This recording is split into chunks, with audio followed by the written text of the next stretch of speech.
Okay, this video is going to cover the free response question from the AP review packet or review worksheet on two-dimensional kinematics. This question actually comes from the AP Classroom website, so that's where you can go to find this question, and there might be some more details there, but I'm going to go through the question.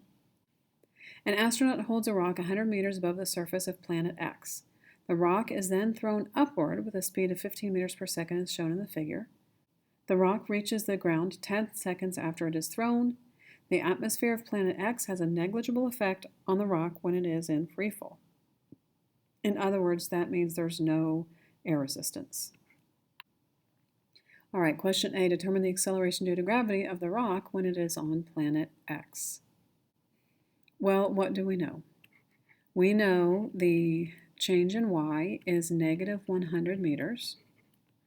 We know that the initial velocity is 15 meters per second, and that is positive because it's getting thrown upwards. And we know that the time is 10 seconds. What we're looking for is the acceleration due to gravity on planet X. So if I look at my equations and I look at what I know, I need to decide what equation to use. So I'm going to use this equation. My delta y is negative 100 meters. My initial velocity is positive 15. My time, 10 seconds. And then the acceleration is what I'm looking for. And once again, the time is 10 seconds. So I'm going to start solving my equation. I'm going to simplify this. I'm going to subtract it from the other side. So my acceleration on planet X is negative 5 meters per second squared, almost exactly half of what it is on planet Earth. Okay, next question. How does the speed of the rock when it reaches the ground, v sub d, compare to the speed of the rock when it is thrown upward, v sub u? So we've been talking about how there is this symmetry in the parabola, in the flight. And so when it gets thrown upwards, it's going to go up, and it's probably going to go higher than this, but that's as high as my paper goes. And so whatever its initial velocity is here, it will match that velocity here. And they're calling that v sub u. So this is v sub u. This is the same magnitude, but opposite direction coming this way. So it's going up this way, it's coming down this way. Well, then as we get down lower, we're now down here at v sub d, and now here it's getting faster and faster and faster and faster as it goes. So v sub d is greater than it is at v sub u. And notice also that they have used the word speed. So it is greater magnitude. It is negative. This is positive. This is negative. But this is a greater magnitude. The speed itself is greater, not the velocity. Even though they're using v's, they called it speed here. So it is speed, so v sub d is greater. Okay, in this, I don't think you have to get real technical in how you're writing it. They just want you to explain your reasoning somehow. This is what I wrote up.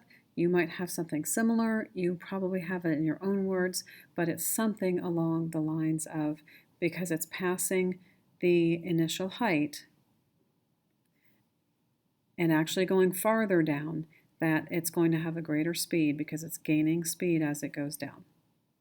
Don't use the word momentum. I accidentally used that word a minute ago, but momentum is a completely different concept in physics, so don't use that word. Just say it's gaining speed or getting faster. Okay, the next question. A student wants to know how the motion of the rock would be different if it was thrown upward at 15 meters per second from a height of 100 meters above Earth's surface. In a clear, coherent, paragraph-length response that may also contain figures and/or equations, explain how the motion of the rock will be different from its motion on planet X in terms of a maximum height above ground, the speed at which it reaches the ground, and the time in which it is in free fall, and its acceleration due to gravity. Okay, when they are laying this out, first of all, let's look at what the situation is. The situation that they are wondering about has a 15 meter per second That's the same thing here, 15 meters per second. At a height 100 meters above Earth, here we are 100 meters above this.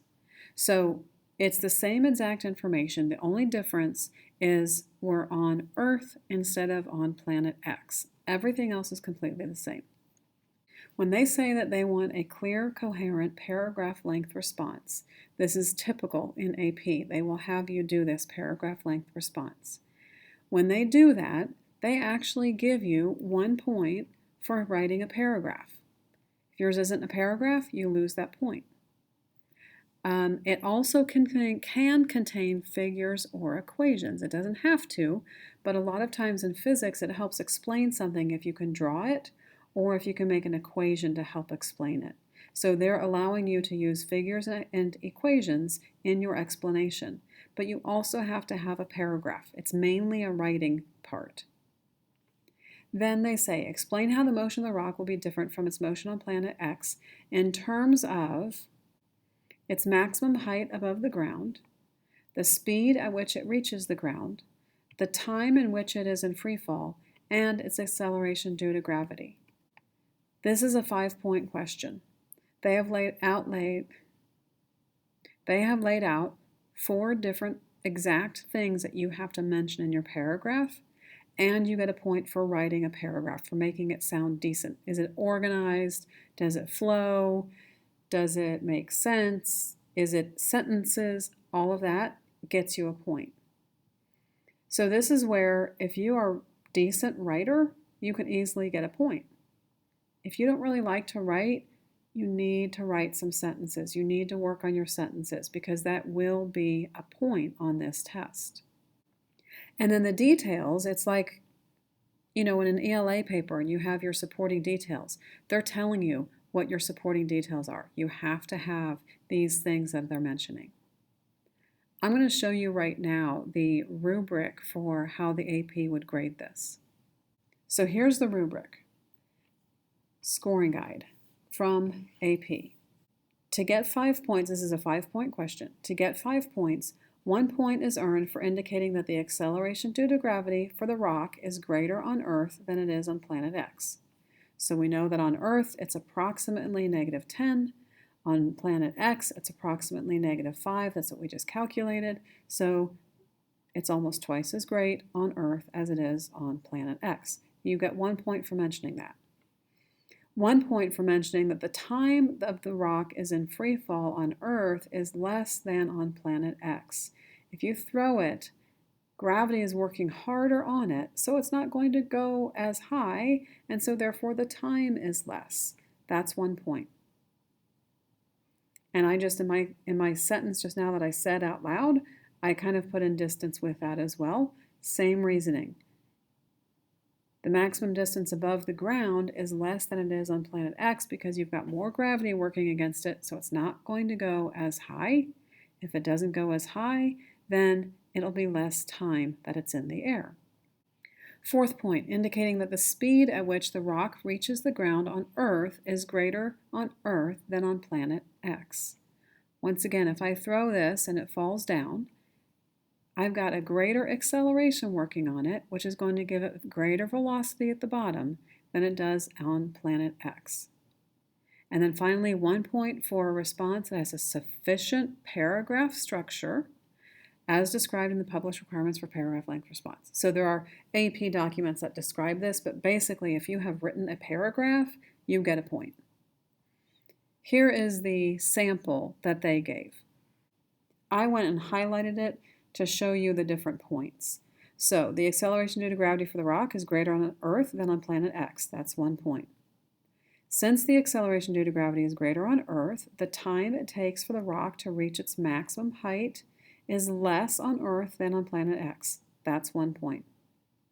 Therefore, the maximum distance above the ground that the rock attains is less on Earth than on planet X. That's another point.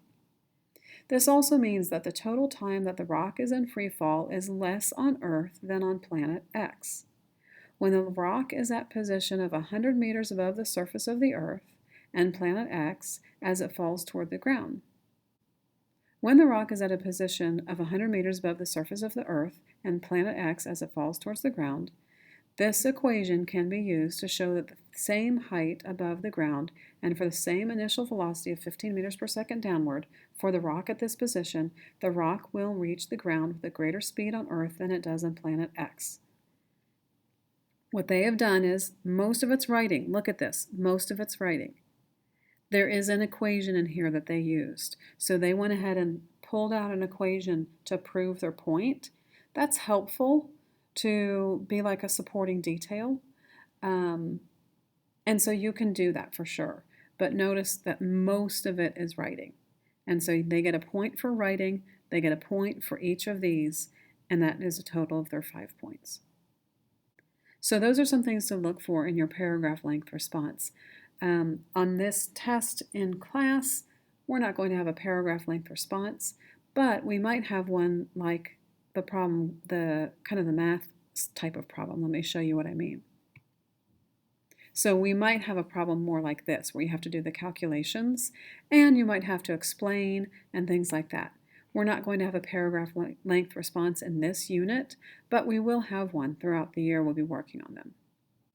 So you should be working on how you can write all of this up in a paragraph length response to get practice with that, and then be ready for our test on Friday.